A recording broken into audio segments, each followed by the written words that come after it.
Study IQ IAS, अब तैयारी हुई अफोर्डेबल। नमस्कार, मैं हूं आशीष।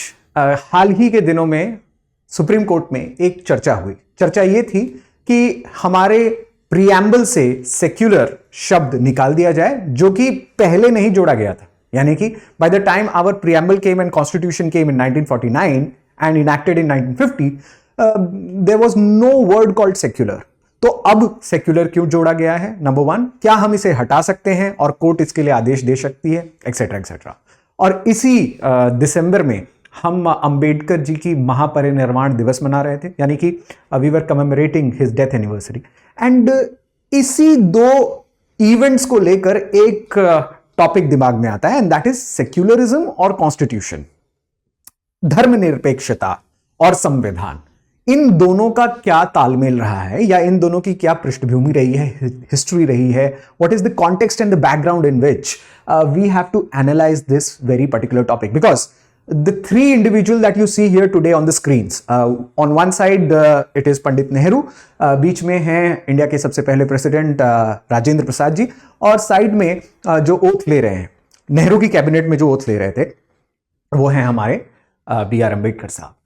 तीनों ही इस सेक्युलरिज्म की डिबेट में शामिल थे। यानी कि जब संविधान बन रहा था तो इन तीनों ने ये निर्णय लिया था that secularism will not be, or the word secular will not be included in constitution. Why so? ऐसा क्यों? आइए इस बात को जानते हैं। मैं हूं आशीष और मेरे साथ आप देख रहे हैं ये इंटरेस्टिंग सा ideology. Now, Constitution of India, let's see that. The very first preamble, 1949, did not include the word socialist and secular. They did not include the word socialist and secular. Why? A very simple reason. Ambedkar इसके बारे में बताते हैं. We'll come to that, why he says that socialist and secular should not be included. But anyways, I have also given to you the original constitution out here, preamble out here, जिसमें ये शब्द नहीं use किए गए. Secondly, these two words were added for our knowledge. We have to understand. ये दोनों शब्द add किए गए थे by 42nd कॉन्स्टिट्यूशनल अमेंडमेंट, जो कि इंदिरा गांधी जी की सरकार ने इमरजेंसी के टाइम पीरियड पे लाया था. तो इमरजेंसी के टाइम पीरियड पे सोशलिस्ट और सेक्युलर शब्द दोनों ही प्रीएम्बल में डाला जाता है. As you can see, the preamble says we the people of India having solemnly resolve to constitute India into a sovereign democratic republic. यानी कि नेहरू जी की कॉन्स्टिट्यूशन, अंबेडकर की कॉन्स्टिट्यूशन, राजेंद्र प्रसाद जो कॉन्स्टिट्यूएंट असेंबली के अध्यक्ष थे, उनके अध्यक्षता में यह पूर्णतः स्वीकार किया गया कि सेक्युलर और सोशलिस्ट ये दोनों शब्द नहीं ऐड किए जाएंगे. और फिर इंदिरा गांधी गवर्नमेंट ने ये ऐड किया. क्यों ऐड किया ये तो हम जानते हैं. इमरजेंसी के टाइम पीरियड पे 42nd कॉन्स्टिट्यूशनल अमेंडमेंट आई. 42nd कॉन्स्टिट्यूशनल अमेंडमेंट ने बहुत चेंजेस किए संविधान में. कभी कभार इसे पॉलिटी के स्टूडेंट्स या लॉ के स्टूडेंट्स मिनी कॉन्स्टिट्यूशन भी कहते हैं. 42nd कॉन्स्टिट्यूशनल अमेंडमेंट को आप देखेंगे 13 पन्नों का अमेंडमेंट है वो. So it's a hefty amendment, but a very important amendment was with respect to preamble. Now why is that so? Number one, क्या हमारे इंडियन फ्रीडम स्ट्रगल में सेक्युलर क्रेडेंशियल का कोई मतलब नहीं था? ऐसा बिल्कुल नहीं है. राइट फ्रॉम 1928 नेहरू रिपोर्ट, यानी कि मोतीलाल नेहरू जो जवाहरलाल नेहरू के फादर थे, जब उन्होंने नेहरू रिपोर्ट बनाई, Nehru report was an all parties conference representation. जब साइमन कमीशन आकर फेल हो चुका था इंडिया में, तो ब्रिटिशर्स ने भारतीयों को एक चैलेंज दिया था कि आप ही क्यों नहीं कॉन्स्टिट्यूशन बनाने के लिए कोई सजेशन देते हैं. तो जब सजेशन सबसे पहले ऑल पार्टीज कॉन्फ्रेंस की तरफ से आया, जिसमें कांग्रेस भी थी, मुस्लिम लीग भी थी, हिंदू महासभा भी थी, यूनियनिस्ट पार्टी भी थी, सारे पार्टीज थे, तब भी यह बात कही गई. क्या कही गई? एज अर्ली एज 1928 कि सेक्युलर संविधान होना चाहिए, धर्मनिरपेक्ष स्टेट होना चाहिए, एक सेक्युलर कैरेक्टर होना चाहिए स्टेट का. नॉट जस्ट इन 1928, 1931 में भी जब कराची सेशन हो रहा था, और वो किसी और की अध्यक्षता में नहीं बल्कि सरदार पटेल के अगुवाई में कराची सेशन हो रहा था कांग्रेस का, तब भी यह बात कही गई कि आगे का हमारा संविधान, आईन, कॉन्स्टिट्यूशन सेक्युलर क्रेडेंशियल्स पर बनना चाहिए. When all of this was very clear, तो ऐसा क्यों होता है कि जब प्रीएम्बल और कॉन्स्टिट्यूशन सभा बैठती है, 1946 से कॉन्स्टिट्यूशन की सभा, कॉन्स्टिट्यूएंट असेंबली बैठना शुरू कर चुकी थी, उन्होंने प्रीएम्बल में डाला ही नहीं सेक्युलर. राइट, सोशलिस्ट तो हम बाद में देखेंगे, वो तो एक पॉलिटिक्स का पार्ट था. But before I come to that question, I want to tell you a very important part, and that is our P2I foundation batches. Now P2I foundation batches are rolling on from 7th of December, यानी कि जब आप ये देख रहे हैं तब. Foundation batch का मतलब होता है प्रीलिम्स, मेंस और इंटरव्यू तीनों की तैयारी एक साथ, एक जगह, मुकम्मल तरीके से, बेस के साथ, with basic classes, with advanced classes, NCERT classes also, as well as answer writing sessions also, MCQ solvings also, because इसमें आपको prelims के लिए अलग से पढ़ाया जाएगा. Success in prelims, you will have mains residential program, यानी कि जब आप prelims पार करते हैं तो मेंस के लिए ऑफलाइन मोड में हमारे कैंपसेस में आपकी तैयारी होगी, गुरुग्राम और दिल्ली में, and interview guidance programme along with 1-to-1 mentorship. तो ये सारा कुछ आपको एक पैकेज में मिलता है. If you are aiming for 2026, this is the price. If you are aiming for 2027, that is the price. Because जैसे ही आप 2027 करते हैं, आपका वैलिडिटी बढ़ जाता है. Now you will get this price only when you use the code ASHLIVE. This is the maximum discount code. आप कोई भी और कोर्सेज लेना चाहें, स्टडी IQ के, जुडिशरी के कोर्स, PCS के कोर्स, P2I के कोर्स, UPSC के course, in every courses you will use the code ASHLIVE to get the maximum discount. So don't wait for more time. 7 December is the batch starting date from 6 o'clock. I hope you get that. Now, as I told you, why secular was not used. अब ये debate Nehru और अंबेडकर के बीच में हो रहा था, because संविधान सभा में खड़े होकर बात कर रहे थे एक और व्यक्ति जिनका नाम था केटी शाह. तो प्रोफेसर केटी शाह खड़े होकर संविधान सभा में कह रहे थे कि क्यों ना हम प्रियम्बल में गॉड को डाल दें. We should also put God in the name of God. We solemnly affirm in the name of God. तो हम गॉड का नाम डाल सकते हैं. कुछ व्यक्तियों ने कहा कि हम गॉड और गांधी का भी नाम डाल सकते हैं, वो भी डाल देना चाहिए. अभी 75th कॉन्स्टिट्यूशन दिवस हम मना रहे थे और इस बारे में भी चर्चा हुई थी कि कॉन्स्टिट्यूशन जब इतने साल से इवॉल्व हुआ है तो उसमें क्या क्या चेंजेस हुए हैं. सबसे पहला तो चेंज कॉन्स्टिट्यूशन सभा में यही हो गया था कि हमने गॉड को भी इंक्लूड नहीं किया था, गांधी को भी इंक्लूड नहीं किया था प्रियम्बल में. हमने प्रियम्बल में कहा कि we the people of India, right? And somewhere we were taking that from American Constitution, because American Constitution भी we the people से शुरू हो रहा है, right? So we had some or the other thinking, right? What was that thinking? सबसे पहले the concept of secularism actually was coming up from the Western ideology. जी हाँ, waste में यानी कि पश्चिमी सभ्यता में जब नेशन स्टेट का जन्म हो रहा था, जब इटली 1861 में जन्म ले रहा था, जर्मनी 1871 में जन्म ले रहा था, अमेरिका 1776 में जन्म ले रहा था, जब वहां पर 19th सेंचुरी में नए नेशंस जन्म ले रहे थे, तो उनको यह बहुत जरूरी हो गया था अपने स्टेट को रिलीजन से अलग रखने का. ऐसा क्यों?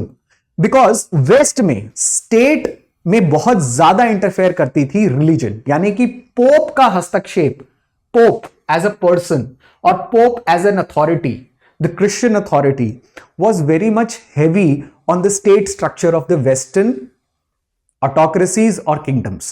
चाहे वो फ्रांस का किंगडम ले लीजिए, ब्रिटेन का किंगडम ले लीजिए, रशिया का ले लीजिए, स्पेन का, पोर्चुगल का, आप देखेंगे कि पोप का बहुत ज्यादा वर्चस्व हुआ करता था. इसीलिए जब 15th-16th सेंचुरी में रेनाइसा आया, वेस्ट में जब पुनर्जागरण हुआ, तब वहां पर लोग कहने लगे कि हमें चर्च की अथॉरिटी से अलग रहना है. हम चर्च को अपने स्टेट स्ट्रक्चर में हस्तक्षेप नहीं करने देंगे, हम पोप को अपने राज्य व्यवस्था में हस्तक्षेप नहीं करने देंगे, इंटरफेयर नहीं करने देंगे, because they mess up with our political culture. तो जो लोगों के राइट्स हैं वो ज्यादा इंपॉर्टेंट हो गए, जो लोगों की सिटीजनशिप स्टेटस है वो ज्यादा इंपॉर्टेंट हो गई, ना कि your membership to the church और your adherence to one particular faith. तो वेस्ट ने, पर्टिकुलरली अमेरिका ने, इटली ने, जर्मनी ने जब जन्म लिया, मॉडर्न नेशन स्टेट्स बने, तो उन्होंने ये कोशिश की कि स्टेट और रिलीजन टोटली अलग रहें, पूरे के पूरे तौर पर एक सेपरेशन हो रिलीजन और स्टेट का, कभी भी वो मिलने नहीं चाहिए. The state should be irreligious और if at more anti religious बना दो, रिलीजन का कोई हस्तक्षेप नहीं होना चाहिए. ये कंसेप्ट थी वेस्टर्न आइडियोलॉजी की. अब आप कह सकते हैं कि क्या इंडिया में कंसेप्ट लागू हो सकता है क्या? मैं आपको एक पिक्चर दिखा रहा हूं आपको इस आइडियोलॉजी के स्टार्टिंग के वैल्यू सिस्टम की, यानी कि इंडिया में जब हम इंडियन स्टेट को जन्म दे रहे थे, मॉडर्न इंडियन स्टेट को जन्म दे रहे थे, तब क्या बात हुई. यहां पर आप देख रहे हैं डॉक्टर राजेंद्र प्रसाद को, इंडियाज फर्स्ट प्रेसिडेंट, और वो एक शिवलिंग के सामने बैठे हुए हैं. एज यू कैन सी वो एक मंदिर में है. ये और कोई शिवलिंग नहीं है, दिस इज सोमनाथ टेम्पल। तो सोमनाथ के मंदिर में डॉक्टर राजेंद्र प्रसाद उनके इनॉग्रेशन पे गए थे, और ये किसी और के बोलने पर नहीं, बल्कि उस समय के सोमनाथ ट्रस्ट के जो चेयरमैन थे सरदार वल्लभ भाई पटेल, उन्होंने इनॉग्रेशन के लिए प्रेसिडेंट को बुलाया था। जब उन्होंने इनॉग्रेशन के लिए प्रेसिडेंट को इनविटेशन भेजा तो नेहरू जी ने प्रेसिडेंट को लेटर लिखकर कहा कि a president of a secular country should not go to inauguration of a temple. आप एक मंदिर, आप एक मस्जिद, आप एक चर्च के इनॉग्रेशन में नहीं जाने चाहिए, बिकॉज आप एक प्रेसिडेंट भी है। आप अपने व्यक्तिगत रूप से यानी कि पर्सनल कैपेसिटी में कहीं पे भी जा सकते हैं, जो भी आपका धर्म है आप वहां पर जा सकते हैं, लेकिन you are representing a secular country. तो आप एक धर्मनिरपेक्ष देश के राष्ट्रपति होने के नाते क्यों जा रहे हैं टेम्पल इनॉग्रेशन में? डॉक्टर राजेंद्र प्रसाद ने इसका जवाब देते हुए यह कहा that it is not just an inauguration of a temple. यह कोई ऐसा ही साधारण मंदिर नहीं है जिसको मैं इनॉग्रेशन करने जा रहा हूं। The Somnath temple which has been destroyed many times in history में कितने बार डिस्ट्रॉय किया गया इन 11th-12th सेंचुरी, और बार बार डिस्ट्रॉय करने के बाद वापस बना। तो Somnath temple is also symbol of resilience of the country. इस देश की रेजिलियंस, सहिष्णुता का एक एग्जाम्पल भी है कि आप कितने बार भी अटैक करेंगे वो वापस खड़ा हो सकता है, टेम्पल वो वापस जीवंत हो सकता है। मैं उस रेजिलियंस, मैं उस सिंबॉलिक जेस्चर को बताने के लिए टेम्पल इनॉग्रेशन पे जा रहा हूं। एंड प्लीज अंडरस्टैंड, उन्होंने फिर बात ये कही लेटर में, that please understand Indian state is not irreligious, is not anti religious, but it is non religious. उन्होंने बोला ये इररिलीजियस या एंटी रिलीजियस नहीं है। इंडियन स्टेट कभी भी एक धर्म को नहीं, लेकिन सारे धर्मों को एक समान मानता है। वेस्टर्न आइडियोलॉजी किसी भी धर्म को मानता नहीं है, या वेस्टर्न स्टेट किसी भी धर्म को मानना पसंद नहीं करता, लेकिन भारतीय स्टेट, इंडियन स्टेट एक धर्म को नहीं, सारे धर्म को सर्वधर्म संभाव के तौर पर मानता है। तो कल को अगर मुझे किसी मस्जिद के इनॉग्रेशन में जाना पड़े, जो कि एक सिंबॉलिक जेस्चर होगा, तो मैं जरूर जाऊंगा। एक चर्च के इनॉग्रेशन में भी जाऊंगा, क्योंकि मैं सारे धर्मों को एक नजरिए से देखता हूं। That was the very first attempt to define the concept of state in Indian politics or the concept of secularism in Indian politics। ये सबसे पहला कंसेप्ट था, एक सबसे पहला एग्जाम्पल था कि secularism, my dear friends, in India is qualified, it's not absolute, जैसा कि वेस्ट में है। वेस्ट में कोई रिलीजन नहीं रहेगा स्टेट का अंग। इंडिया में सारे रिलीजन हो सकते हैं जो स्टेट के तरफ से संरक्षण प्राप्त कर रहे हो, स्टेट के तरफ से एक प्रकार का एनरोलमेंट प्राप्त कर रहे हो, योगदान प्राप्त कर रहे हो। So state nurtures all the religion equally, not one particular religion. अब इसमें अंबेडकर का क्या व्यू था, बिकॉज हम अंबेडकर जी के परिनिर्वाण दिवस में ही ये बात कर रहे हैं, 6 दिसंबर को था, हम 7 दिसंबर को ये वीडियो कर रहे हैं। अंबेडकर इस बारे में बिल्कुल क्लियर थे। उन्होंने कहा एडिंग सेक्युलर और socialist would have been committing fraud on the constitution. ये इनके कोट अनकोट वर्ड्स हैं। उन्होंने कहा कि आप कैसे मान लेते हो कि आप फ्यूचर में, यानी कि आगे, मान लीजिए हमने कॉन्स्टिट्यूशन बनाया 1949 में, 1970 के इंडिया में या 1980 के इंडिया में या 2000 के इंडिया में, आप ये कैसे मान लेते हैं कि लोग सोशलिस्ट आइडियोलॉजी से ही चलेंगे? उन्होंने ये सवाल किया। हो सकता है लोग कैपिटलिज्म में विश्वास करने लगे, हो सकता है लोग कैपिटलिज्म और सोशलिज्म दोनों में विश्वास करने लगे, हो सकता है लोग सोशलिज्म से उठकर कम्युनिज्म पे चले जाएं। ये ऐड करना कि मैं इकोनॉमी सोशलिस्ट पद्धति से ही चलाऊंगा, ये हम बोलने वाले कौन होते हैं? ये लोगों को डिसाइड करना चाहिए। अगर आप पहले से ही लिख दें कि दिस प्रियम्बल और this constitution will run according to a socialist ideal, तो आप अपने आप को सोशलिस्ट स्टेट या कम्युनिस्ट स्टेट घोषित कर दो, then there will be no other ideal.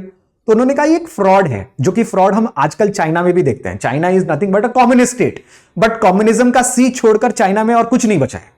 China is totally capitalist as we see it today, and that too controlled by multi oligarchs and polygarchs. China में कुछ भी कम्युनिस्ट और socialist नहीं है, बचा है सो सिर्फ और सिर्फ कैपिटलिस्ट। सो शायद अंबेडकर वो फ्यूचर को देख के कह रहे थे कि आपका इकोनॉमी सिस्टम कैसे बनेगा, उसको आप अभी कैसे डिफाइन कर दोगे? सिमिलरली उन्होंने कहा सेक्युलर वर्ड यूज करना, एक वेस्टर्न आइडियल का सेक्युलर वर्ड यूज करना, वो भी एक फ्रॉड है। उन्होंने ऐसा क्यों बोला? उन्होंने इसलिए कहा, एक तो मैंने आपको डिफरेंस बताया that what does secularism in India means. It does not mean to be anti religious, it means कि सारे धर्म को हम एक प्रकार मानते हैं। और उसके बाद उन्होंने कहा कि अगर आप सेक्युलर वर्ड यूज भी कर रहे हो तो उसी प्रकार से पालन करो जैसा वेस्ट पालन करती है। उन्होंने कहा आप मुस्लिम पर्सनल लॉज लेके आ रहे हैं, आप हिंदू पर्सनल लॉज लेके आ रहे हैं, आप एंग्लो इंडियंस का पर्सनल लॉज लेके आ रहे हैं और फिर अपने आप को सेक्युलर बोल रहे हैं। The word quote end quote secular का मतलब कोई भी हिंदू, मुस्लिम और एंग्लो इंडियंस या किसी सिख या बुद्धिस्ट लॉज का रहना नहीं होगा। फिर तो आप यूनिवर्सल कोड लेके आएंगे और अपने आप को सेक्युलर कहिए। That was the view of Ambedkar. उन्होंने कहा जब आप सारे धर्मों के लिए कुछ ना कुछ कोड्स बना रहे हैं तो अपने आप को सेक्युलर मत कहिए।